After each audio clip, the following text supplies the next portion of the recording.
say 3 untimely goals first minute, last minute of the second period, and that fourth one when we sort of had the momentum there. So I just have to refocus and get out there and have a good practice and look forward to Tuesday. Obviously, that fourth goal seemed particularly costly, Jimmy. I mean, it looked like you saw it for a while. Can you just kind of take me through that final one? He put it over my pad just outside of my blocker. I thought I was in the shooting lane all the way, and I just couldn't reach for it. It's just an untimely goal. It seemed as if, 29 seconds in, obviously they get the jump, but the team really settled down in the first period. Can you just kind of gauge the play of the team and the defense in the first period, but then the attack that they brought in the second? We got better as the first period went on. We started off a little bit slow, and then we got going. And then in the second period, about the 10-minute mark, they took the game over on us, and they had us in our zone a lot at the end. Jimmy, if there's a goal, you would have that would be there. The fourth one. I'd like to have the second one and the first one back. Those are untimely goals, and playoffs, those kill you.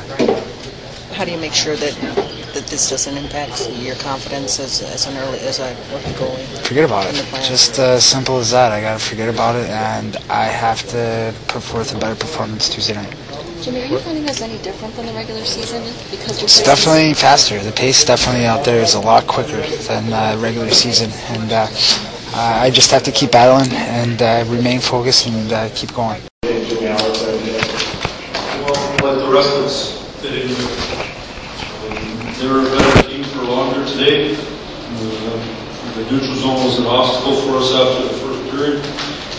I think we started the second period. I thought we had a good first period. I thought we started the second period on the power play, didn't do much with it, and then had a tough time continuing to turn over pucks. And when we continually turn over pucks, you look like we got no energy. You're always chasing the game, and that's how we played it. From then the rest of the way. And really, our third and fourth lines were probably our best. In the early going, but when we get behind the game, we'll play well. What wasn't happening to create the lanes that you got to get to create the open ices for that game? So we didn't skate and didn't execute. Was energy levels a problem? Like the first and third games here, starting the second period, kind of faded a little bit. Is it all a concern? It's a concern because we're down 2-1. I thought tonight there's no question. Like I said, you can turn the puck over. When you turn the puck over, you're out chasing. So now you're out on the ice too long. Your lines are separated because you got one guy from one line, two guys from another line. That's the second period drill. If you do that, I thought they did a better job than we did tonight in that area. They ended up out changing us in the second period at times. They were better. They were quicker. Mike, it seems so far in this series that your team's playing has been sporadic at best. Is it something Phoenix is doing or a level of concern for your team?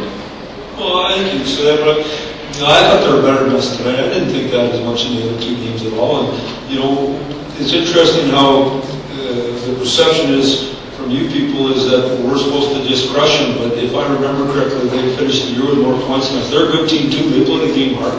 I thought they did a good job tonight. They slowed us down in the second and third in the neutral zone. Mike, can you talk about what you saw in the Bertuzzi no goal and then we got in the third period? I didn't see it. The referee just, I assume, told because there was no review, and we screwed around long enough to get a review, that he had blown the whistle. That had nothing to do with the game. They beat us. That's it. How hard is it to battle back when they scored 29 seconds into the game and then at the end of the second period? How hard is it to battle back from those? Well, I didn't think there was any.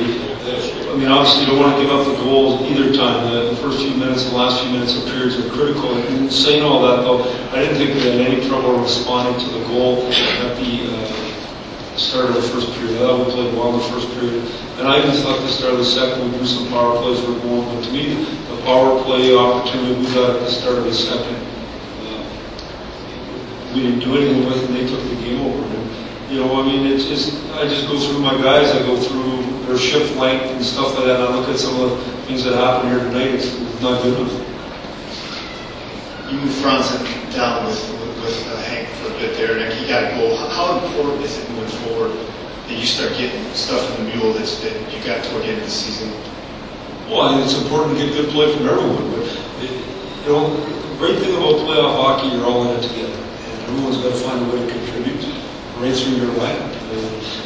But it doesn't matter who scores. You got to play harder and better for longer than we did tonight. We didn't do enough good things over a period of time to deserve a better result than we got tonight. When Shane Doan's on the lineup for them, or on the ice for them, how does it change things?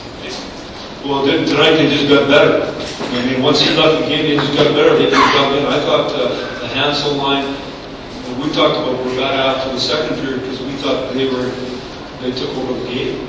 So you got to give that team a lot of credit.